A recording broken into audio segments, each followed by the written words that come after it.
नमस्कार, मैं हूं सुरेश चौहान के और आप देख रहे हैं बिंदास बोल। बिंदास में हम आपके सामने फिर एक ऐसा मुद्दा लेकर आए जिस मुद्दे पर आपको, हमको, पूरे देश को बोलने की जरूरत है, क्योंकि ऐसे देशद्रोही बोल रहे हैं और बोल रहे हैं ऐसे देशद्रोही के पक्ष में जिसको फांसी की सजा हुई है सैकड़ों लोगों की हत्या के जुर्म में।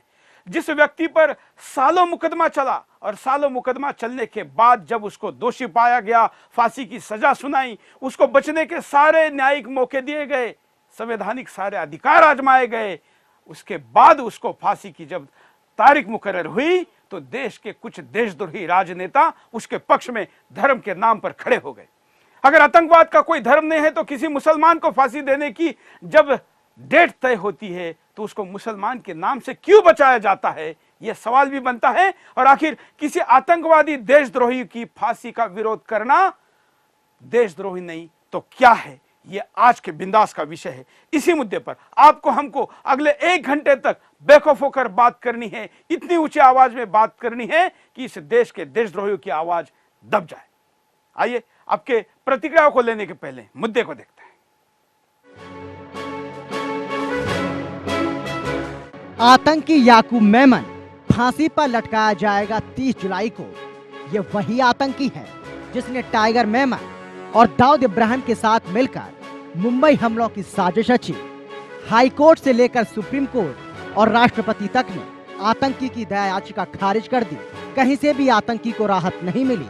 इसके बाद आतंकी समर्थक सक्रिय हो गए। जी हाँ, न ये सिर्फ सक्रिय हो गए बल्कि आतंक को धर्म से भी जोड़ने लगे। ये नेता कह रहे हैं याकूब मेमन को मुसलमान होने की वजह से फांसी दी जा रही है। कई नेता तो ये भी कह रहे हैं कि अजमल कसाब और अफजल गुरु को फांसी भी मुसलमान होने की वजह से दी गई। ऐसे में कई सवाल खड़े हो रहे हैं, क्या याकूब मेमन निर्दोष है? क्या अजमल कसाब ने मुंबई हमले में मासूमों का कत्लेआम नहीं किया? क्या इन आतंकियों की करतूतों को दुनिया ने नहीं देखा? क्या इन आतंकियों को कोर्ट में पैरवी करने का मौका नहीं मिला? सभी जानते हैं आतंकियों को कोर्ट में पैरवी करने के लिए वकील मिले। कानूनी तरीके से आतंकियों के केस को कोर्ट में चलाया गया।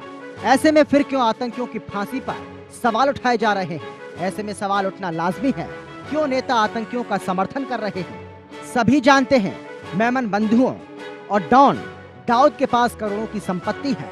तो ऐसे में सवाल उठता है कि क्या ये नेता डॉन के इशारे पर विरोध कर रहे हैं? कुछ लोग सवाल उठा रहे हैं, क्या इन नेताओं के पास आतंकियों का पैसा आ रहा है? क्या ये नेता धन के लालच में ऐसा कर रहे हैं? हालांकि जो नेता ये कह रहे हैं आतंकियों को मुसलमान होने की वजह से फांसी दी जा रही है, तो उनके लिए सवाल उठता है कि आतंक को किसी धर्म से जोड़ने की कोशिश हो रही है। अगर आतंकी एक विशेष धर्म के होते हैं तो क्या उनसे सहानुभूति होनी चाहिए? आतंकियों ने बाकायदा मुंबई हमलों की साजिश रची। बम ब्लास्ट से 1 दिन पहले आतंकी लाहौर भाग जाते हैं। लाहौर में रहकर आतंकी खुलेआम भारत को चुनौती देते हैं। भारत के उन नेताओं को आतंकियों का परिवार तो दिखता है जो हमेशा आतंकियों का साथ देते हैं, लेकिन इन नेताओं को उन मासूम लोगों का दर्द नहीं दिखता जिन्होंने मुंबई हमलों में अपनों को खो दिया। आज भी मुंबई हमलों के दर्द भरे नहीं हैं। कभी इन नेताओं ने इन बच्चों के घर जाकर देखा जिनका नौकरी पेशा वाला बाप आतंकी हमलों में ना जाने कहां खो गया? उन अपंग लोगों से मिले ये नेता कभी जो आज भी बिस्तर से खुद नहीं उठ पाते? ऐसे नेताओं को आतंकियों का दर्द तो दिखता है, आतंकियों का धर्म भी दिखता है, लेकिन इन नेताओं को ये नहीं दिखता उन हमलों में मुसलमान भी मारा गया, हिंदू भी मारा गया और ईसाई भी। ऐसे में सवाल यही उठता है कि इन नेताओं को क्या जवाब दिया जाए?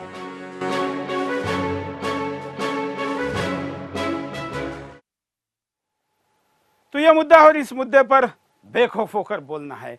हमारे साथ 3 विशेष मेहमान भी जुड़े हैं। महामंडलेश्वर स्वामी यतीन्द्रानंद जी हरिद्वार से है, हमारे साथ स्टूडियो में जुड़े हैं। हिंदुवादी फायरब्रांड नेता साध्वी प्राची जी हमारे साथ जुड़ी है और रक्षा विशेषज्ञ बीडी मिश्रा जी हमारे साथ जुड़े हैं।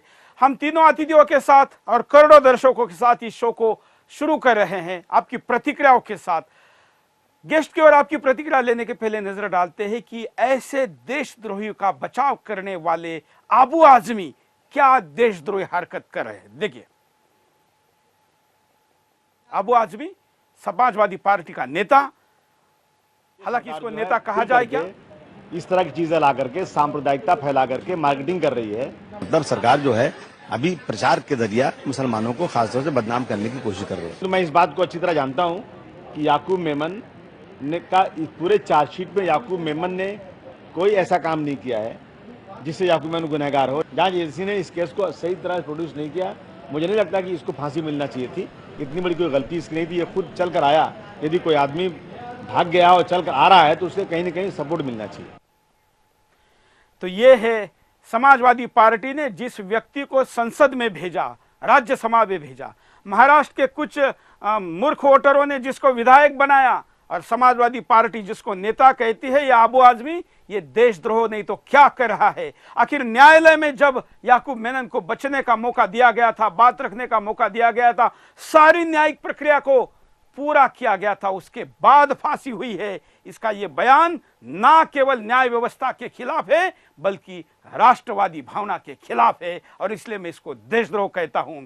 और ऐसे लोगों के देशद्रोह को माफी देना हिंदुस्तान की सबसे बड़ी गलती है, जिस गलती पर आज बोलना जरूर है। हमारे पास विशेष मेहमान जुड़े हैं, उनके पास चलते। सबसे पहले साध्वी प्राची जी के पास चलते। साध्वी प्राची जी, इस पूरे प्रकरण पर क्या कहेगी आप? अभी जो मैंने सुना, एक बहुत बड़े जो नेता, एक संप्रदाय विशेष के, जिनका नाम लेने में भी मुझे चैनल के माध्यम से बड़ी शर्म महसूस हो रही है, वो इस देश की जनता को जवाब दे। 12 मार्च 93 के जो बॉम्बे के जो ब्लास्ट हुए थे, उसमें 257 लोग मारे गए थे।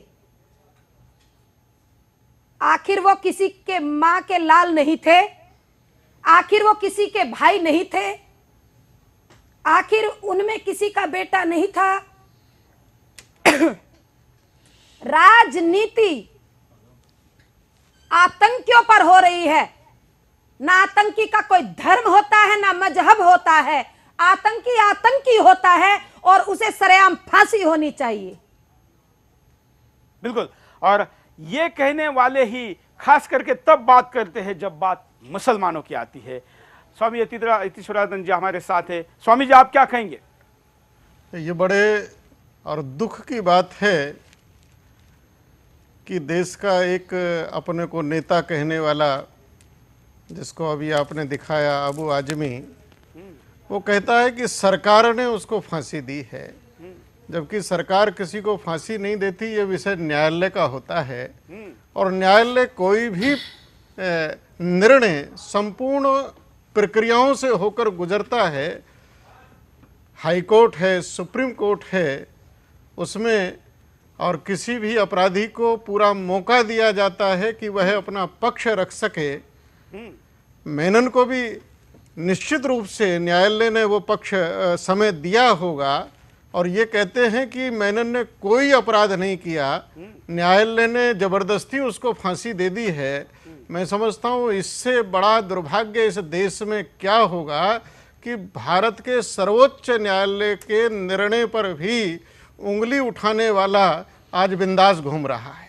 बिल्कुल। सबसे पहले तो ऐसे लोगों को ही उठाकर बंद करना चाहिए और उन पर ही राष्ट्रद्रोह का मुकदमा लागू करना चाहिए। बिल्कुल। और इसलिए मेमन को तो फांसी होगी, अब उसको कोई बचा नहीं सकता, लेकिन उसको बचाने की कोशिश करने वाले को नहीं बचने देना है। इसलिए आज हम बिंदास में इस मुद्दे को ले रहे हैं। बीडी मिश्रा जी, सेना में दुश्मनों के सामने सीना खोलकर लड़ते हुए आप देश के लिए समर्पण करने वाले सैनिकों के मन पर कितनी पीड़ा होती होगी जब देशद्रोही अबू आजमी जैसे लोग ऐसी सांपों की फुटकार मारते होंगे। आज सबसे जो बड़ी समस्या है भारत के सामने वो इंटरनल सिक्योरिटी की है। बॉर्डर पर जो आर्मी प्लेस्ड है और जो हमारे मैरीटाइम नेवल जो हमारे कॉन्टिजेंट्स हैं या एयर डिफेंस है, वो सब बिल्कुल ठीक है। लेकिन जो सबसे बड़ी प्रॉब्लम है आज हमारा आंतरिक सुरक्षा है, और आंतरिक सुरक्षा में अगर राजनीति होगी और आंतरिक सुरक्षा में अगर धर्म लाया जाएगा तो मैं समझता हूँ कि देश का सबसे बड़ा अनहित वही होगा, पहली बात। दूसरी बात यह है कि हम लोकतंत्र, हमारा देश लोकतांत्रिक देश है और यहाँ पर धर्मनिरपेक्षता है। और जो भी मुकदमा चला है आज का नहीं है, यह तो कई सालों से चल रहा है, जब से यह कांड हुआ था, जब से वो अरेस्ट हुआ था। तो क्या सक्सेसिव गवर्नमेंट्स इतनी केयरलेस रही कि यह एक खास मजहब का आदमी है इसलिए इसको फांसी दिया गया? या जितने भी sessions court, high court, supreme court, mercy petition, appeal इन सुप्रीम कोर्ट, क्या सभी लोग यही दृष्टि रखते रहे? मैं समझता हूं कि यह तौहीन है भारत की सुरक्षा का, भारत के संविधान का, भारत के लोकतंत्र पद्धति का और न्यायालय की जो एक न्यूट्रलिटी है, इसका तौहीन है। एक बात। और दूसरी बात मैं ये कहना चाहता हूं, अगर ये धर्म से ही हम जोड़ देते हैं तो आज 3 जो बहुत बड़े खतरे हैं वो है ISIS का, लश्कर तैयबा का और ISI का पाकिस्तान में। अगर हम धर्म से जोड़ते हैं तो हमारे बॉर्डर की सुरक्षा, हमारी आंतरिक सुरक्षा, ये सब चीज़ें बिल्कुल बेकार हो जाएंगी। और धर्म के नाम पर तो लोग ये कहेंगे कि ये भी लोग इसीलिए भारत में सुरक्षा का बात कर रहे हैं क्योंकि ये किसी खास मजहब के हैं। और दूसरी बात, जब पाकिस्तान में पेशावर पर आतंकवादियों ने हमला किया तो उन्होंने आर्मी स्कूल पर हमला किया, वहां पर छोटे निरीह बच्चे थे, और जब उनका कत्लेआम किया गया सबसे पहले उस पर संवेदना व्यक्त करने वाले हमारे प्रधानमंत्री मोदी जी थे। भारतवर्ष में ऐसा कोई स्कूल नहीं था जहां पर छोटे छोटे बच्चे उनके लिए कैंडल न जलाए हों और आंसू न बहाए हों। तो क्या वो कौन से जात के थे? वो सभी जितने मारे गए थे वहां पर वो मुसलमान थे, और उनके लिए भारत की पूरी संवेदना, भारत के तंत्र की संवेदना, भारत के बच्चों की संवेदना, फैमिलीज की संवेदना। तो मैं समझता हूं ये बहुत ही उल्टी बात है। और कुछ नेता तो ऐसे कह जाते हैं कि अगर रेप का केस होता है। देना चाहता हूं बीडी मिश्रा जी, वहां स्कूल में इतने बच्चे मारे गए, इस पर तो दुनिया भर में मोमबत्तियां लेकर लोग निकले, भारत में भी निकले, और निकलना चाहिए। किसी एक भी बच्चे की हत्या का समर्थन नहीं हो सकता। लेकिन क्या आप या इस देश का मीडिया जानता है, या इस देश के मीडिया ने बताया हिंदुस्तान को कि पाकिस्तान में 1 साल में हिंदुओं के जो बच्चों की हत्या हुई उसकी संख्या 550 से ज्यादा है। उसको लेकर किसी ने नहीं कोई खबर चलाई, और उसको लेकर हमने भी हिंदू या मुसलमान ये विषय नहीं किया। लेकिन जिसको हम भले कितने ही चुप बैठे, हिंदुस्तान भले ही कितने चुप बैठे, आतंकवाद को धर्म के साथ ना जोड़े, लेकिन जिसको जोड़ना है वो जोड़ने का काम कर रहा है। और अगर उसको नहीं रोका गया तो ये काम करने वालों की तादाद करोड़ों में पहुंच जाएगी। स्वामी जी के पास चलते। स्वामी जी, इस प्रकार से ही अगर ऐसे विधायक, सांसद या वकील, ऐसे लोग, अगर वकील तो चलो कोर्ट में कुछ भी दलील दे सकते हैं, लेकिन अगर समाज के सामने ऐसी बात करेंगे तो क्या हौसला नहीं बढ़ेगा देशद्रोहियों का? बिल्कुल आपकी बात से मैं सहमत हूं, क्योंकि दुनिया में अगर कोई बंधुत्व की बात करता है, प्रेम की बात करता है, सद्भाव की बात करता है, तो वह भारत है। और तमाम शक्तियां भारत को तोड़ने के लिए, कमज़ोर करने के लिए सक्रिय हैं। विशेषकर जो भारत के पड़ोसी देशों में पाकिस्तान है, आज पाकिस्तान की यह हिम्मत नहीं है कि सीधे सीधे सीमा पर वह युद्ध कर सके। सीधे सीधे सीमा पर जब युद्ध होता है तो उस समय जो हमारा सैनिक वहाँ लड़ता है और जिसको मारता है, तो वो सेना में एक युद्ध की प्रक्रिया है। किंतु उससे भी बड़ा युद्ध, क्योंकि वो सीमा पर आमने सामने नहीं लड़ सकते, इसलिए वो भारत के अंदर, जिसकी आदरणीय मिश्रा जी ने चर्चा की, आंतरिक सुरक्षा की, बिल्कुल, वो है युद्ध भारत हमारे के साथ लड़ा जा अंदर रहा लड़ रहे है। हैं। बिल्कुल, कई कॉलर हमारे साथ जुड़े हैं, उनके पास चलते हैं। जय हिंद, बोलिए क्या कहना है आपको? नमस्कार जी। हाँ, मैं बठिंडा से बोल रहा हूँ जी। हाँ, ये तो जब एक बहुत बहुत धन्यवाद।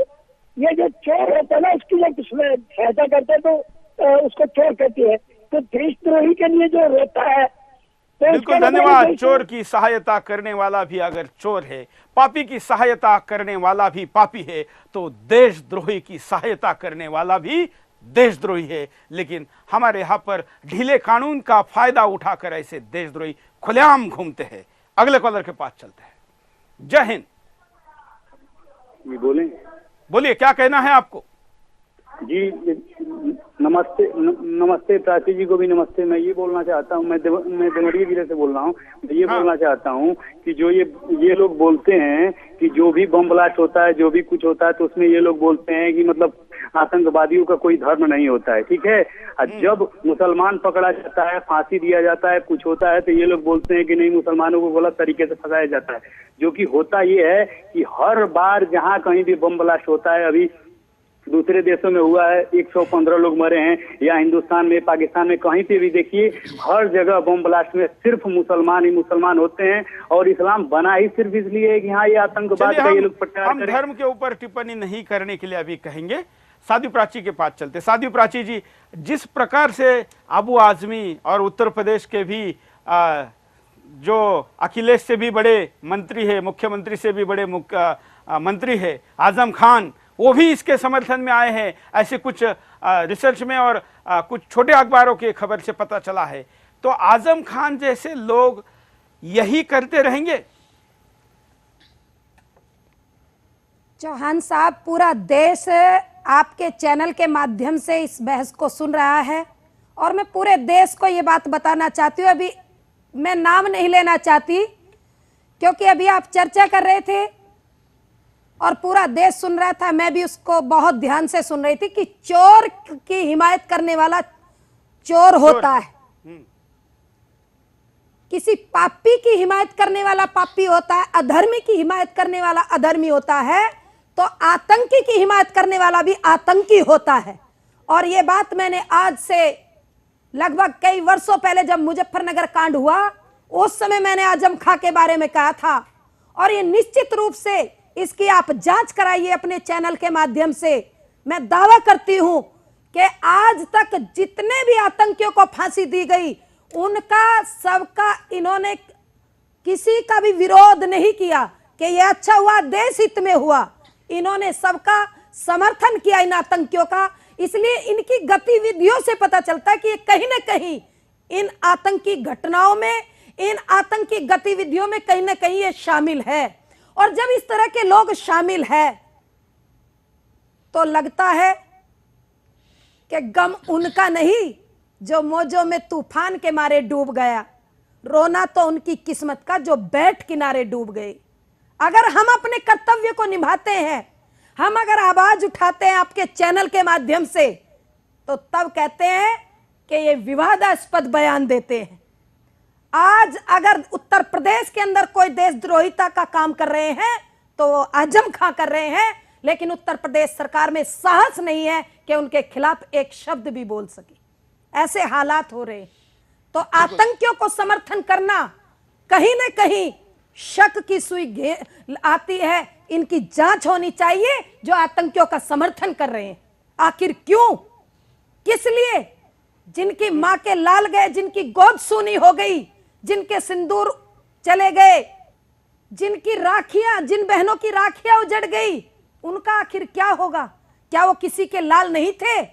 आज जो ये समर्थन में नेता आ रहे हैं, इनसे पूछो, क्योंकि इनके लाल नहीं गए इसीलिए इन्हें दुख नहीं है। हिंदुस्तान के वो लाल गए हैं इसलिए हिंदुस्तानियों को दुख है, साध्वी प्राची को दुख है, स्वामी जी महाराज को दुख है। ये जो अबू आजमी है, ये 2 जगह से चुनाव लड़ा था और एक जगह से इसको सीट छोड़नी पड़ी। इसका बेटा वहां से लड़ा, वो बेटा चुनाव हार गया तो ये रोया था। बेटे के चुनाव हारने पर रोने वाला, दूसरे के बच्चे मरने पर भी, और वो भी 300 के आसपास बच्चे मरने पर भी, 300 के आसपास लोग मरे, उस पर कोई आंसू नहीं निकला इनका। लेकिन अपने बेटे के हारने पर इनके आंसू निकलते हैं। अपने बेटे को ठोकर लग जाए तो आंसू निकलते हैं, लेकिन हिंदुस्तानी मरते हैं तो इनका एक आंसू नहीं निकलता। अफसोस यही है। ऐसे नेताओं की निश्चित रूप से जांच होनी चाहिए और इनका कहीं ना कहीं आतंकी घटनाओं में कहीं ना कहीं इनका हाथ होता है, इसीलिए ये होनी चाहिए। लेकिन क्या बीडी मिश्रा जी, सो मोटो एक्शन लेने वाला कोर्ट ऐसे बयानों के खिलाफ क्यों नहीं एक्शन लेता? क्यों नहीं अबू आजमी को तलब किया जाता? या ऐसे और भी लोग हैं, उनके भी नाम हम इस शो में आगे लाएंगे, लेकिन अबू आजमी का हम शुरुआत में नाम ले रहे हैं कि अबू आजमी ने खुलेआम माइक पर कहा, मीडिया के सामने कहा, तो कोर्ट ऐसे लोगों पर कार्रवाई क्यों नहीं कर सकती और करनी चाहिए? इसके लिए क्या करना चाहिए हम लोगों ने? बहुत अफसोस की बात है कि ये लोग जिम्मेवार लोग समझे जाते हैं, ये जनता के प्रतिनिधि हैं और ये कानून बनाने के उस मंदिर में बैठते हैं जिसे हम लोकसभा कहते हैं। बहुत अफसोस की बात है, लेकिन जो सबसे बड़ी बात है वो ये है कि ये सिर्फ एक वर्ग विशेष को ये बढ़ावा नहीं दे रहे हैं, आतंकवाद को सिर्फ बढ़ावा नहीं दे रहे हैं, खून खराबे को सिर्फ बढ़ावा नहीं दे रहे हैं। ये हमारे जो ड्यू प्रोसेस ऑफ लॉ है, जो हमारे कोर्ट का सिस्टम है जिसमें सब नागरिकों को पूरा विश्वास रखना चाहिए, उसको वाटर डाउन कर रहे हैं। तो अगले आने वाली पीढ़ी के लिए एक खराब सबक ये पेश कर रहे हैं। और मैं समझता हूं कि ये वोट बैंक पॉलिटिक्स है और इस वोट बैंक पॉलिटिक्स में ये कुछ भी कह सकते हैं। यहां तक कि एक बहुत बड़े यूपी के नेता ने एक रेप कांड में, जहां पर एक मुसलमान कहीं अपराधी था, यह कहा कि बच्चे ने गलती कर दी तो क्या जान लोगे। यह रेप के अपराध के लिए कहा। मुलायम सिंह उसका नाम है, उसमें नाम लेने में क्या डरना है? नहीं, कोई डरने की बात नहीं है, लेकिन मैं ये समझता हूं कि ऐसे लोग जो कि रूल कर रहे हैं, जो कि इतने दिन तक चीफ मिनिस्टर रहे, आज मेंबर पार्लियामेंट हैं, पूरा घर परिवार 3 पुश्त पार्लियामेंट में है, ये लोग ये कह रहे हैं तो देश को किस दिशा में ले जा रहे हैं। और एक बात मैं और कहना चाहूँगा, पाकिस्तान में पाकिस्तान पीपल्स पार्टी के एक लीडर थे और उनका नाम सलमान तासीर था। वो गवर्नर थे पंजाब के। उन्होंने एक जो ब्लास्फेमी लॉ है पाकिस्तान में, उसका उन्होंने विरोध किया और जब विरोध किया तो उनके गार्ड ने उनको गोली मार दी। और जब गार्ड वहाँ पेश हुआ वहाँ कोर्ट में, तो उसके ऊपर फूल की पंखड़ियाँ फेंकी गईं। मैं समझता हूँ कि ये हमारे लीडर तो ऐसा न करें, हमारे लीडर तो ऐसी व्यवस्था न लाएं कि जहाँ पर धर्म के नाम पर पूरे देश का फाइबर तोड़ दें। हम धर्मनिरपेक्ष हैं, लेकिन सूडो जो सेक्युलर हैं वो ऐसी बातें करते हैं कि देश का फाइबर तोड़ना है। मैं समझता हूं बड़े अफसोस की बात है। यही बात अफजल गुरु को जब फांसी हुई थी तो इसी तरीके की बात तमाम जब भी फांसी किसी की हुई है तो उस पर ये इस प्रकार की गंदी राजनीति जरूर हुई। यतिराजानंद गिरि जी महाराज हमारे साथ है। महाराज जी, जिस प्रकार से धार्मिक क्षेत्र के लोग इस विषय पर चुप बैठते हैं, ये भी मुझे लगता है कि गलत नहीं है। देखिए, धार्मिक क्षेत्र की जहाँ तक बात है, मैं पहले बात कह रहा था उसको पूरा करूं कि एक बहुत बड़ा युद्ध देश के अंदर चल रहा है। सीमा पर दुश्मन आसानी से पहचाना जाता है, किंतु देश के अंदर जो दुश्मन है, जब वह पहचान में आता है तो वह याकूब मेनन के रूप में होता है, अफजल गुरु के रूप में होता है, कसाब के रूप में होता है। लेकिन ये गिने चुने नाम हैं, लेकिन दुश्मनों की फौज जो देश में और देश को तोड़ने बर्बाद करने का काम कर रही है, वो फौज कौन है जो इनका समर्थन करता है, इनके लिए आंसू बहाता है, इनके पक्ष में खड़ा होता है, इनकी बात करता है, वो सब के सब देश के दुश्मन हैं। और उनकी पहचान के लिए किसी जांच की आवश्यकता नहीं है, उनके चेहरे अपने आप बेनकाब हो रहे हैं। और देश में ऐसे कानून की आज व्यवस्था है कि इस तरह के जो चेहरे जो बेनकाब हो रहे हैं, उनके साथ राष्ट्रद्रोही का व्यवहार करने की आवश्यकता है। बिल्कुल, हमारे साथ कई कॉलर जुड़े हैं, उनके पास चलते हैं। जय हिंद, बोलिए, क्या कहना है आपको? मैं साधु प्राची जी से कुछ सवाल पूछना चाहता हूँ। जय हिंद, बोलिए। सर सवाल यह है कि प्राची जी से कुछ सवाल पूछना चाहता हूँ मैं। जी बोलिए ना। पूछना चाहता हूँ कि अफजल गुरु के बारे में, यार ये आतंकवादी, इन लोगों को फांसी तो बहुत सही दिया गया है, इसमें कोई दो राय नहीं है। और अभी अबू आजमी ने भी जो सवाल खड़े किए हैं वो भी बहुत गलत बात उन्होंने कहा है। लेकिन मैं एक बात पूछना चाहता हूँ कि आप चाहते हैं कि चाहती हूँ हो गया है, कोर्ट का फैसला आने वाला है, उनको भी तो फांसी होना चाहिए। नहीं तो आप चाहता हूँ या चाहती हूँ, पहले तय कर लीजिए, क्योंकि आपको लगता है पीछे से कोई प्रॉम्प्टिंग कर रहा है। और आपका नाम सही बताइए। जी सॉरी बोल रहा हूँ, महफूज आलम। चलिए,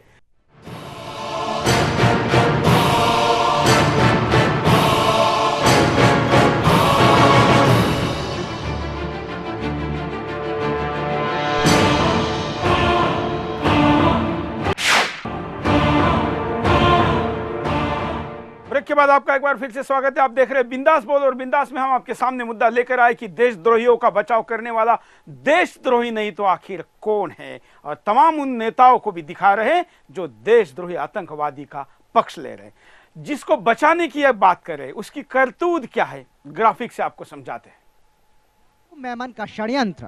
12 मार्च 1993 के मुंबई सीरियल ब्लास्ट में 257 लोगों की जान गई। टाइगर मेमन और अंडरवर्ल्ड सरगना दाऊद इब्राहिम ने मुंबई हमलों की साजिश रची। याकूब मेमन ने ब्लास्ट के लिए हथियार, गोला, बारूद, डिटोनेटर सप्लाई किए। याकूब मेमन ने धमाकों के लिए 21 करोड़ 90 लाख रुपए भी जुटाए। याकूब मेमन ने हमलों का पूरा प्लान तैयार किया। धमाकों से एक दिन पहले याकूब मेमन परिवार के 9 सदस्यों के साथ कराची भाग गया। सीबीआई ने याकूब मेमन को 5 अगस्त 1994 को दिल्ली में गिरफ्तार किया। याकूब मेमन अपनी अवैध संपत्ति के लिए वापस आया। बड़े भाई टाइगर मेमन, याकूब मेमन और डॉन दाऊद इब्राहिम साथ रियल एस्टेट का धंधा करते हैं। मेमन बंधु डॉन के साथ मिलकर करोड़ों की कमाई की। हाई कोर्ट, सुप्रीम कोर्ट और राष्ट्रपति ने याकूब मेमन की फांसी की याचिका खारिज की।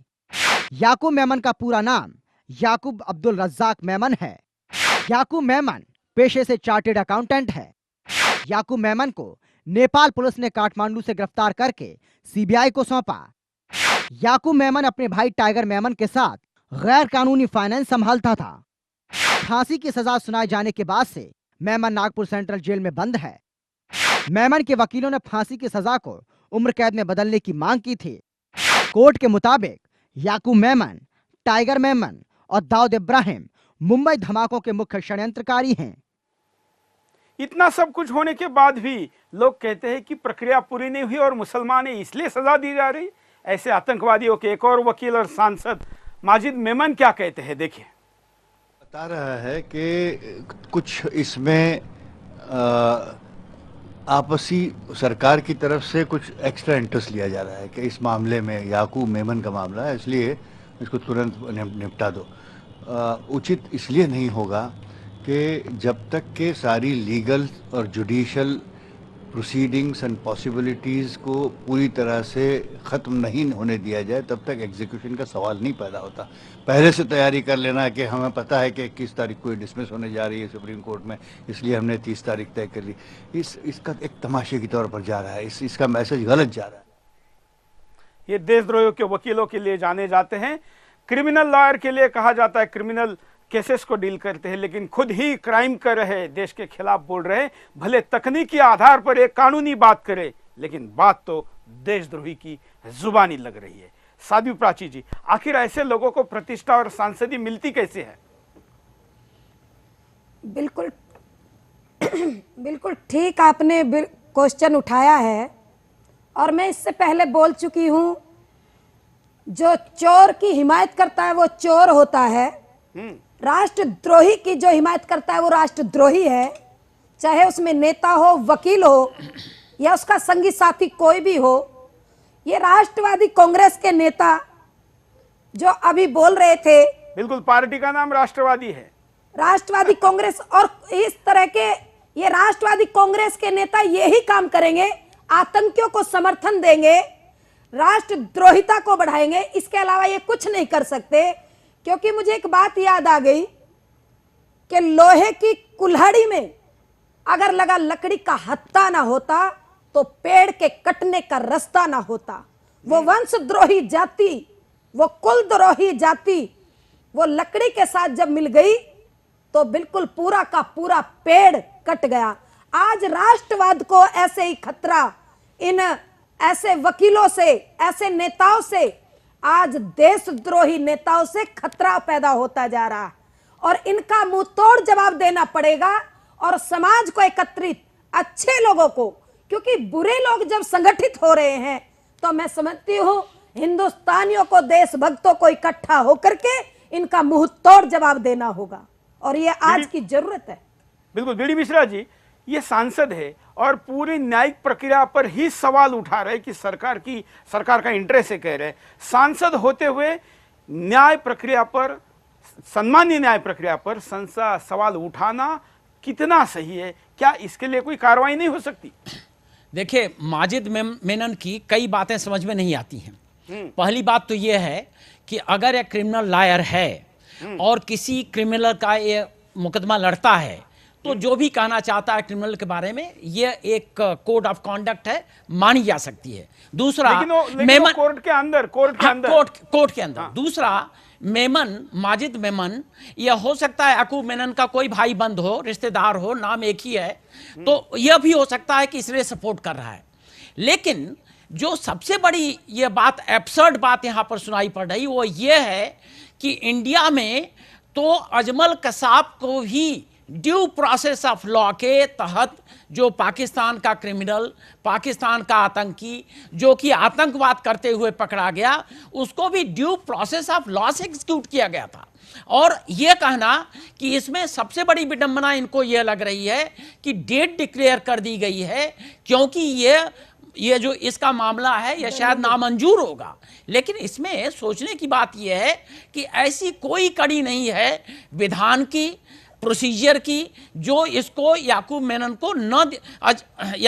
को न मुहैया कराई गई हो। बिल्कुल। और एक बात और है कि जो मेंबर ऑफ पार्लियामेंट हैं, अगर वो किसी को धर्म से जोड़ देते हैं, क्रिमिनल को धर्म से जोड़ देते हैं, तो यह देश का सबसे बड़ा अनैत करते हैं। मैं एक बात और कहना चाहूँगा, मैं यह भी कहूँगा कि मैं उस दिन टेलीविज़न पर था और कुछ पाकिस्तान के लोग अपोजिट साइड से कुछ बातें कर रहे थे, और एक पाकिस्तानी ने हमसे यह कहा कि आपको क्या, आपके यहाँ जो होम मिनिस्टर है और वो होम मिनिस्टर शिंदे, वो कहता है कि भारत में हिंदू आतंकवाद है। मुझे शर्म आती है ऐसे लोगों पर जो कि धर्म को इस तरीके से उछाल के लाते हैं। मैं समझता हूं कि ये जो एमपी हैं, ये भी धर्म को एक नाजायज तरीके से उछाल रहे हैं।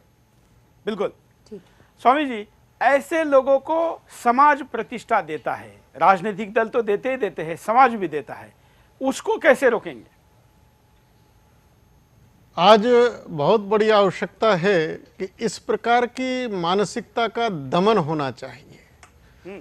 अगर माजिद मेनन ये कहते हैं कि सरकार इसमें इंटरेस्ट ले रही है कि याकूब मेनन को फांसी हो, मैं समझता हूं कि सारी न्यायिक विधि जो प्रक्रिया होगी उससे उसको फांसी की सजा हुई है, राष्ट्रपति तक मामला गया है। सरकार का इसमें कोई न्यायालय में हस्तक्षेप भारत में नहीं रहता। पार्टी में है, ये जिस पार्टी में है उस पार्टी के गवर्नमेंट के कार्यकाल में ही ये पूरी प्रक्रिया हुई है। तो ये राष्ट्रवादी पार्टी यूपीए का हिस्सा थी, पिछले 10 साल में यूपीए या सत्ता में थी, उसी कार्यकाल में ये पूरा हुआ है। मतलब जहां पर बात धर्म की आएगी वहां पर ये अपने पार्टी के साथ भी नहीं रहेंगे। मेरा तो यह मानना है कि सरकार अगर याकूब मेनन को फांसी देने में इंटरेस्ट ले रही है तो ये बहुत अच्छी बात है। केवल सरकार नहीं, पूरे देश का जनमानस आज याकूब जैसे आतंकवादियों को सरेआम फांसी देने के लिए लालायित है। बिल्कुल, अगर आज देश में जनमत संग्रह किया जाए तो इनको उत्तर मिल जाए। बात रखने वाले देशद्रोहियों के वकीलों को देश ने सबक सिखाने की जरूरत है। कॉलर हमारे साथ जुड़े, उनके पास चलते हैं। जय हिंद, बोलिए क्या कहना है आपको? सुरेश जी। हाँ, जय श्री राम। हाँ हाँ साहब, मैं सबसे पहले तो आपको साधुवाद देना चाहता हूँ, जिस प्रकार से आप राष्ट्र धर्म निभा रहे हैं और जिस प्रकार से इस देश की जो ज्वलंत समस्याएं, जैसे साध्वी प्रज्ञा जी की हो और भी जो समस्याएं आप जिस प्रकार से उठा रहे हैं, उसके लिए आपको बहुत बहुत चैनल को साधुवाद। उसके बाद में सर, जो आपके पैनल में बैठे हैं उन सभी मतलब मेरे जो अग्रज हैं उनको भी मेरा सत वंदन। और मैं आपसे कहना चाहूंगा सर, जिस प्रकार से देशद्रोही और जिस प्रकार से देश के अंदर छुपे हुए जो देशद्रोही है, इन देशद्रोहियों को ढूंढने का जो कार्य आप कर रहे हैं मीडिया के माध्यम से, मैं आपका बहुत बहुत आभार व्यक्त करता हूं। और वास्तव में ये केवल एक मेनन नहीं है, ऐसे कई मेनन कई क्षेत्रों में छुपे हुए हैं, वो चाहे मतलब। धन्यवाद। गली मोहल्ले में है और ये साइलेंट सेल के तौर पर पाकिस्तान के लिए और अब तो IAS के लिए भी काम कर रहे। बीडी मिश्रा जी, क्या जिस प्रकार की बातें मीडिया में भी इस आतंकवादी के फांसी को लेकर हुई, या मीडिया ने भी इसके समर्थक लोगों को अपना आवाज रखने के लिए अपना प्लेटफॉर्म यूज करने दिया, ये सही है? मैं समझता हूं कि मीडिया ये टीआरपी पर ज़्यादा बेस करती है, क्योंकि ये सेंसेशनल चीज़ें हैं और ये मीडिया इसको उछालती है। देश की सुरक्षा पर कॉम्प्रोमाइज़ नहीं होना चाहिए। जो भी आतंकवादी है उसको कोई भी मौका नहीं मिलना चाहिए कि वो उसको हीरो बना दिया जाए। हमारे यहाँ यह हो रहा है कि ऐसे लोगों को एक ऐसे पेडेस्टल पर रख रहे हैं जहाँ पर इसकी वर्शिप करने के, ऐसे लोगों को ये वर्शिप करवाना चाहते हैं। तो वेरी बैड। मीडिया को तो देश का हित हमेशा ख्याल में रखना चाहिए, अपने टीआरपी पर नहीं दौड़ना चाहिए। और दूसरी बात यह है कि आंतरिक सुरक्षा को अगर आज हम नहीं सुधारेंगे और ऐसी बातों पर हम अपना कान लगाएंगे तो शायद देश के लिए सबसे बड़ा दुर्भाग्य है। क्योंकि अगर देश आंतरिक तरीके से डिस्टेबलाइज होगा तो देश को बचाने वाला, संभालने वाला कोई भी नहीं होगा। बॉर्डर तो हम संभाल सकते हैं, आंतरिक सुरक्षा नहीं संभाल सकते हैं। अगर जैसे होम मिनिस्टर शिंदे साहब ऐसी बातें करते हैं तो शर्म की बात है। बिल्कुल, और इसलिए शिंदे साहब को हिंदुस्तान ने सही जगह पहुंचा भी दिया है। लेकिन ये जो मीडिया की बात हमने निकाली है महाराज जी, मीडिया इसके बड़े भाई को टाइगर मेमन बोलता है। टाइगर मेमन उसके घर का नाम हो सकता है, उसके लोग उसको टाइगर की तरह, हालांकि हमारे यहाँ तो कुत्ते को भी टाइगर लोग बोलते हो, बात और है, लेकिन उसको लोग उसके घर के टाइगर कहते हैं, उसका असली नाम और है। भारत का मीडिया ऐसे भगोड़े को, देशद्रोही को टाइगर नाम, जो उसके घर का अपना पेट नेम है, उससे क्यों पुकारता है? देखिए, जो मिश्रा जी ने बात कही है वो बहुत अच्छी बात कही है। मैं तो देश के मीडिया से ये निवेदन करना चाहूँगा कि राष्ट्र हित में देश के लिए वह काम करें, टीआरपी के लिए ना करें। और अनेक बार जिस प्रकार से ये याकूब मेनन की इस फांसी की सज़ा को बचाने के लिए जो लोग बोल रहे हैं, मीडिया उनको दिखा रहा है, तो मैं इसकी यह प्रशंसा जरूर करूंगा कि इस माध्यम से देश की यह करोड़ों जनता यह भी जान रही है कि आखिर इस देश में देशद्रोही कौन कौन है। देशद्रोही का पता तो चलना चाहिए, लेकिन उनको प्रतिष्ठा नहीं मिलनी चाहिए। प्रतिष्ठा नहीं मिलनी चाहिए उनको, और प्रतिष्ठा उनको ना मिले। मीडिया में उनको भी देशद्रोही के रूप में ही प्रस्तुत किया जाना चाहिए। बिल्कुल, और वो नहीं किया जा रहा है, इसलिए दुर्भाग्य है। ये लेकर आपके सामने आए। साध्वी प्राची जी के पास चलते। साध्वी जी, मीडिया के ऊपर ही बात निकली है तो उसको कंटिन्यू कर लेते। आप भी मीडिया की बड़ी मारी है और आपके हर बयान को विवादास्पद कहकर आपको भी विवादास्पद बना दिया है, लेकिन आपसे ज्यादा हीरो बनाया जा रहा है याकूब मेमन को। मुझे हीरो बनने की जरूरत नहीं है, मैं तो काम देश हित में कर रही हूं और मैं वही बात कहती हूं जो राष्ट्र हित में हो, जो देश हित में है। आपने अभी एक बात कही कि उसको टाइगर नाम क्यों मीडिया देती है, बिल्कुल ठीक, बहुत अच्छी बात उठाई आपने। टाइगर कुत्ते को भी कहते हैं, लेकिन मैं समझती हूं कि कुत्ता वफादार होता है। और ये इस तरह के देशद्रोही और राष्ट्रद्रोही को मीडिया इनको हीरो बनाए तो मैं समझती हूं कि ये बहुत गलत बात है, घृणित बात है। और मीडिया को सोचना चाहिए, विचार करना चाहिए, इस पर चिंतन करना चाहिए। मीडिया देश हित में और राष्ट्र हित में बात करे, टाइगर के हित में ना करे। चलिए, क्योंकि ये आतंकी है। कि क्या कारण है, ये सब कुछ क्यों हो रहा है। देखिए, आतंकियों का साथ देते नेता, जैसे ही याकूब मेमन की फांसी की तारीख तय हुई, आतंकी समर्थक सक्रिय हो गए। ये आतंकी समर्थक आतंकियों के प्रति सहानुभूति दिखाने लगे। ऐसे में सवाल उठता है कि क्या आतंकियों को सहानुभूति दी जानी चाहिए? आतंकियों को धर्म से जोड़ना, जो नेता आतंकियों का समर्थन कर रहे हैं, उनका कहना है कि याकूब मेमन को मुसलमान होने की वजह से फांसी दी जा रही है। ऐसे में सवाल उठता है, अगर आतंकी मुसलमान है तो क्या उसे फांसी नहीं दी जानी चाहिए? क्या आतंक का ये नेता एहसास कराना चाहते हैं कि आतंक विशेष धर्म से जुड़ा है? देशद्रोहियों को बचाने की साजिश। भारत में ये देशद्रोही काले कारनामे करके अवैध संपत्ति कमाते हैं। इस अवैध संपत्ति के जरिए पाकिस्तान के इशारे पर भारत में मासूमों की जान लेते हैं। भारत में बम विस्फोट करके पाकिस्तान भाग जाते हैं। पाकिस्तान में जाकर भगोड़े भारत को चुनौती देते हैं। क्या ऐसे देशद्रोहियों को सजा नहीं दी जानी चाहिए? भारत की कानून व्यवस्था पर सवाल उठाते आतंकी समर्थक, चाहे वो अजमल कसाब हो या संसद पर हमले का दोषी अफजल गुरु, सभी को कानूनी प्रक्रिया के जरिए ही फांसी के फंदे पर चढ़ाया गया। अजमल कसाब का केस कोई भी वकील नहीं लेना चाहता था, लेकिन कोर्ट ने कसाब को तेज तर्रार वकील मुहैया कराया। लेकिन फिर भी कई लोग आतंकियों की फांसी का विरोध कर रहे हैं। याकूब मेमन देशद्रोही आतंकी।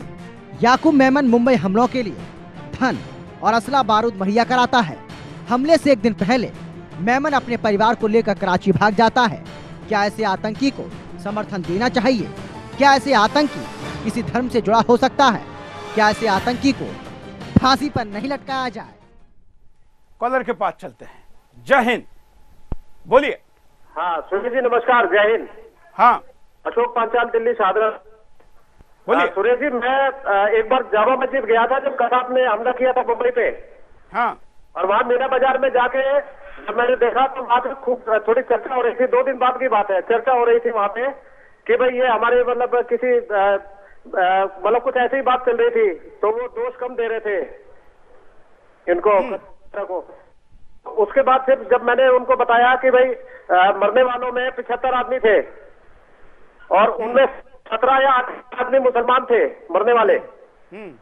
तो जब उन्होंने ये सुना तो उनको भी थोड़ा ये हुआ कि भाई हाँ मतलब कुछ ये जो करने वाले हैं ये साले हैवान है। धन्यवाद। तो मैं ये कहना चाहता हूँ। धन्यवाद। हम परिणामों पे नजर डालते हैं कि अगर ऐसा होता रहा तो क्या परिणाम होंगे। देखिए, आतंकियों के समर्थक बढ़ जाएंगे। कोई आतंकियों का समर्थन इसलिए कर रहा है कि कोर्ट में उनकी सुनवाई सही तरीके से नहीं हुई। तो कुछ नेता ये कह रहे हैं आतंकी मुस्लिम है इसलिए उसे फांसी दी जा रही है। कोई कह रहा है आतंकियों को राजनीतिक लाभ लेने के लिए फांसी दी जा रही है। बम हमलों के पीड़ितों पर ध्यान नहीं दिया जाएगा। आज भी मुंबई बम हमलों के पीड़ित न्याय मांग रहे हैं। आज भी पीड़ित उस हादसे को नहीं भूल पाए हैं। क्या आतंकी समर्थक लोगों ने कभी जाना आतंकी पीड़ितों का दर्द? क्या कभी ये आतंकी समर्थक गए कभी पीड़ितों से मिलने? मेमन और दाऊद जैसे लोग भारत में आतंक फैलाते रहेंगे। दाऊद आज पाकिस्तान में बैठा है। पाकिस्तान में बैठा डॉन खुलेआम भारत को चुनौती देता है। भारत में पाकिस्तान के कहने पर आतंकी हमला कराता है। भारत में अवैध धंधों को अपने गुर्गों के जरिए अंजाम दिलाता है। फिर भी भारत में आतंकियों का गुणगान करने वालों की कमी नहीं है। आखिर ऐसे लोग क्यों आतंकियों का गुणगान करते हैं? आतंकी समर्थकों की साजिश का पर्दाफाश नहीं हो पाएगा। आखिर जो लोग आतंकी याकूब मेमन का समर्थन कर रहे हैं उनकी मंशा क्या है? क्या ऐसे लोगों की जांच नहीं होनी चाहिए? क्यों आतंकियों का गुणगान हो रहा है खुलेआम? क्या इनके संबंध आतंकियों से तो नहीं है? क्या ऐसे लोगों पर नजर नहीं रखनी चाहिए? सुरक्षा एजेंसियों का मनोबल गिरेगा। जो हमारे जाबाज अपनी जान पर खेलकर आतंकियों को पकड़ते हैं, उन्हें कानून के कटघरे तक लाते हैं, अगर इन आतंकियों को छोड़ दिया जाता है तो इन जाबाजों का मनोबल नहीं गिरेगा? या कोर्ट के फैसले पर सवाल नहीं उठाए जाएंगे? एक कॉलर के पास चलते हैं। जय हिंद, बोलिए। हाँ, मैं भिलाई से कमल चंद्र आकर बोल रहा हूँ। हाँ। और हाँ, मैं यही चाहता हूँ कि जितने भी लोग इनका समर्थन कर रहे हैं, इन तमाम लोगों को सबसे पहले इन्हीं के ऊपर देशद्रोही का मुकदमा चलना चाहिए। बिल्कुल। और इन्हीं लोगों को ही फांसी लगा देना चाहिए, क्योंकि ऐसे गंदे लोगों के रहने से पूरे भारत में कानून व्यवस्था बिगड़ रही है और देश में इन लोगों की संख्या धीरे धीरे धीरे धीरे बढ़ते जा रही है। बिल्कुल, धन्यवाद। देशद्रोही की बढ़ती संख्या चिंता का विषय है और इस पर कार्रवाई होनी चाहिए। मैं तीनों अतिथियों के पास चल के एक एक परिणाम जानते हैं कि आखिर क्या परिणाम आपको दिखते हैं। पहले स्वामी जी के पास चलते। स्वामी जी, आपको क्या लगता है कि यही स्थिति अगर बरकरार रही तो क्या परिणाम होगा? अगर यही स्थिति रहती है तो परिणाम तो किसी भी दृष्टि से अच्छे नहीं नजर आते। लेकिन मैं एक बात जरूर यहाँ कहना चाहूँगा, अनेक बार हम मुस्लिम धर्मगुरुओं के साथ, अन्य धर्मगुरुओं के साथ जब बैठते हैं तो मुस्लिम विद्वान और उनके धर्मगुरु पुरजोर ये बात करते हैं कि इस्लाम अमन और पैगाम का, मोहब्बत का मजहब है। और लेकिन जब इस प्रकार की घटना होती है और ये कहा जाता है कि आतंकवादी का कोई मजहब नहीं होता, तो मुझे ये बड़ा दुख के साथ कहना पड़ता है कि कम से कम भारत में कोई भी मुस्लिम धर्मगुरु, कोई भी उनका साहित्यकार, कोई भी उनका विद्वान ऐसा मुखर होकर बाहर नहीं आता जो इस प्रकार की घटनाओं का विरोध करता हो। वो सब मौन रहते हैं। इस प्रकार की घटनाओं पर जहां बम विस्फोट होते हैं, आतंक की रचना रची जाती है, उस समय ये सब मौन क्यों हो जाते हैं? बिल्कुल, ये विरोध क्यों नहीं करते? आखिर इनका मौन किस स्वीकृति का लक्षण होता है? और जो ये आज नेता, उसमें कुछ मुस्लिम नेता भी हैं, कुछ हिंदू तथाकथित नेता भी हैं, चूंकि उनको राजनीति करनी है। जब कोई हमारा सैनिक है, कोई हमारा सिपाही है, इनकी गोलियों का शिकार होता है, तो उस सैनिक के लिए दो आंसू इनके पास नहीं होते हैं, दो शब्द सहानुभूति के नहीं होते हैं। जो देश के लिए कुर्बान हो जाता है, उस पर भी ये नेता राजनीति करने लगते हैं। जैसा अभी एक भाई कोई कॉलर कह रहे थे, वो बिल्कुल सत्य कह रहे थे कि ये स्पष्ट रूप से पहचान है कि इस देश में कौन देश प्रेमी है और कौन देशद्रोही है, और देश प्रेमी और देशद्रोही के बीच में जो फर्क है और उनके साथ जिस प्रकार का व्यवहार होना चाहिए, उस प्रकार के व्यवहार की आज अपने सख्त वोटों आवश्यकता की है। कुर्बानी देने को तैयार नहीं है। साध्वी प्राची जी, आप क्या परिणाम देखती है? जैसा कि हम देख रहे हैं, वकील भी आतंकियों के समर्थन में आ रहे हैं, नेता भी आतंकियों के समर्थन में आ रहे हैं। मेरा केवल एक ही विचार है, अगर आतंकियों के समर्थन में कोई नेता आए या समाज सुधारक आए, समाज सेवी आए, वकील आए, कोई भी आए, उन सब के ऊपर राष्ट्रद्रोहिता का मुकदमा होना चाहिए और उनकी इंक्वायरी होनी चाहिए। आखिर वो समर्थन किस बेस पर कर रहे हैं? 300 लोग बम ब्लास्ट में मारे गए, उनकी आंखों से कोई आंसू नहीं निकला, ना वकील की ना उन नेताओं की, लेकिन आज वो घड़ियाल आंसू बहा रहे हैं और आतंकवाद को बढ़ावा देने का काम कर रहे हैं। तो ऐसे लोगों पर कार्रवाई होनी चाहिए। हिंदुस्तान के अंदर हिंदुस्तान की रक्षा और सुरक्षा का हम संकल्प लेकर काम करें और देशद्रोहियों पर निश्चित रूप से कार्रवाई होगी, तभी देश सुरक्षित रहेगा। मिश्रा जी, आप क्या परिणाम देखते हैं? मैं इसको एक बहुत ही डेंजरस ट्रेंड मानता हूं। मैं आपको एग्जाम्पल देना चाहूंगा पाकिस्तान में स्वात वैली का, और आपको मैं और मैं दर्शकों को नाम याद दिलाना चाहूंगा मलाला यूसुफजई का। इन पाकिस्तान ने जब भारत के खिलाफ आतंकवादियों का सपोर्ट शुरू किया और भारत में आतंकवाद एक्सपोर्ट करना शुरू किया, तो उनकी समझ यह थी कि यह सिर्फ भारत को ही डिस्ट्रॉय करेगा। अल्टीमेटली स्वात वैली में जहां पर लश्कर तैयबा और जहां पर बाकी जितने आतंकवादी हैं पाकिस्तान के, मजहब को दरकिनार करके ऐसे लोगों की हत्या की, ऐसे स्त्रियों की हत्या की, बच्चों की हत्या की, जो बड़ी निंदनीय है। मलाला यूसुफजई उसकी एक जीती जागती एग्जाम्पल है। और मैं ये कहना चाहूँगा कि यहाँ पर भी जो लोग आतंकवाद का सपोर्ट कर रहे हैं और ऐसे लोगों की हिमायत कर रहे हैं, ये भेड़िया उनके दरवाजे पर ही आएगा। मैं समझता हूं कि यह परिणाम बहुत ही बुरा होगा देश के लिए, और इनको समझना चाहिए कि किसी भी आतंकवादी को जो ड्यू प्रोसेस ऑफ लॉ में जिसको पनिशमेंट मिला है, जो दोषी करार हुआ है, उसको सपोर्ट करना इनकी भूल है, और यह खतरा अपने घर पर भी फ्यूचर में भविष्य में लाएंगे। बिल्कुल, वो अपने घर पर लाए, उसको निमंत्रित करे, उस पर हमें ज्यादा चिंता नहीं, देश पे क्यों निमंत्रित करे, यह चिंता का विषय है। उपाय की दिशा में चलते हैं। पहले महाराज जी, आप क्या उपाय देखते हैं? देखिए, जिस राज्य में और दंड व्यवस्था मजबूत नहीं होती है, जिस शासन में, वहां निश्चित रूप से अराजकता फैलती है। बिल्कुल, आज देश में आवश्यकता है कि दंड व्यवस्था और यह सशक्त होनी चाहिए, और यह व्यवस्था बिना किसी भेदभाव के होनी चाहिए, निरपेक्ष रूप से होनी चाहिए। दंड व्यवस्था जब होगी, दंड का भय होगा, केवल आतंकवाद नहीं, आज बड़े बड़े घोटाले हो रहे हैं, बड़े बड़े अपराध हो रहे हैं, और वह बड़े निश्चिंत हैं क्योंकि उनको उनके मन में कोई भय नहीं है। आज हमारा दंड कहीं ना कहीं राज लाना होगा, कानून लाना होगा। हिसाब से प्रमुख उपाय, जो लोग आतंकवाद को बढ़ावा दे रहे हैं, आतंकियों का समर्थन कर रहे हैं, मैं समझती हूं उन पर निश्चित रूप से कार्रवाई होनी चाहिए। देशद्रोही है वो जो लोग आतंकवाद को समर्थन कर रहे हैं। दूसरी बात, अगर इन पर कार्रवाई नहीं हुई तो हिंदुस्तान के अंदर देशद्रोहियों की संख्या बढ़ती चली जाएगी। इसलिए इन पर निश्चित रूप से कार्रवाई हो। मेरा एक सूत्रीय और एक बात निश्चित रूप से ये होना चाहिए। मिश्रा जी, आपके हिसाब से उपाय? मैं समझता हूं कि सबसे जरूरी यह है कि आतंकवाद या क्रिमिनलिटी, इसके साथ धर्म को और राजनीति को न शामिल किया जाए। हमारे राजनेता इससे अपने को दूर रखें, वोट बैंक पॉलिटिक्स न करें और आतंकी के खिलाफ, आतंकवाद के खिलाफ जो प्रोसीजर है कोर्ट का, उसको क्विक किया जाए, फास्ट ट्रैक कोर्ट हो और फास्ट ट्रैक कोर्ट से इनका निपटारा किया जाए। 1994 में ये मेनन अरेस्ट हुआ था, 21 साल हो गए हैं और उसके बाद इस पर आज फैसला सुनाया गया है और पूरी राजनीति आ गई है। जहां तक इंटेलिजेंस एजेंसीज का सवाल है, सुरक्षा कर्मियों का सवाल है, पुलिस एजेंसीज का सवाल है और जहां तक समाज का सवाल है, आतंकवाद का पुरजोर विरोध किया जाए और जो आतंकवाद को सपोर्ट करते हैं उनके खिलाफ मुहिम चलाई जाए।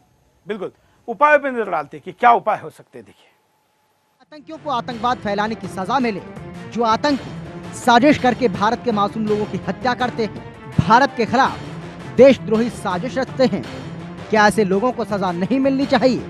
भारत के खिलाफ जो देशद्रोही साजिश रचता है, क्या उसे धर्म के नाम पर छोड़ देना चाहिए? आतंकी समर्थकों पर कार्रवाई हो। जो आतंकी समर्थक आतंकियों का समर्थन कर रहे हैं, ऐसे लोगों को भी कोर्ट के सामने पेश करना चाहिए। क्या आतंकी समर्थक आतंकी गतिविधि में नहीं आता? क्या आतंकी की सहायता करने वाला आतंकी हमलों के लिए जिम्मेदार नहीं होता? आतंकियों को फास्ट ट्रैक कोर्ट से सजा मिलनी चाहिए। आतंकियों के मामले लंबे वक्त तक चलते रहते हैं। ऐसे में मेमन जैसे आतंकी पैसे के दम पर और लोगों को डराकर फैसले को बदलने की पूरी कोशिश करते हैं। इसलिए ऐसे लोगों को जल्दी से जल्दी फांसी पर चढ़ाने के लिए फास्ट ट्रैक कोर्ट में सुनवाई करके सजा मिले। आतंकियों की फांसी पर राजनीति ना हो। आतंकी आतंकी होता है, ना उसका कोई धर्म होता है और ना ही कोई पंथ। इसलिए नेता आतंकवाद पर वोट बैंक की राजनीति से बाज आए, क्योंकि आतंक पर राजनीति देश के लिए बहुत खतरनाक होती है।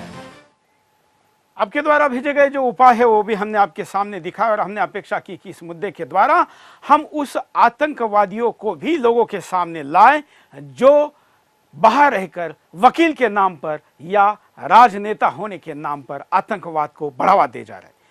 जिसने आतंक किया है उसको तो फांसी की सजा सुनाई गई है, उसको फांसी दी जाएगी, लेकिन उसको बचाने वाले जो आपके सामने हमने उनका बुर्खा फाड़ कर लाया है, उनको भी सजा देना आपका हमारा काम है। उस पर भी ध्यान देने की जरूरत है। मैं तीनों अतिथियों का आभारी हूं कि आपने टाइम निकाला इस कार्यक्रम में आए और आप मैं करोड़ों को दर्शकों का भी आभारी हूं कि आपने टाइम निकाला और इस कार्यक्रम में हिस्सा लिया। इस कार्यक्रम का पुनः प्रसारण रात को 11 बजे, सवेरे 9 बजे इसी चैनल पर आप देख सकते हैं और यूट्यूब और हमारी वेबसाइट sudarshannews.com पर भी आप इसको देख सकते हैं। आज के लिए इतना ही। जय हिंद।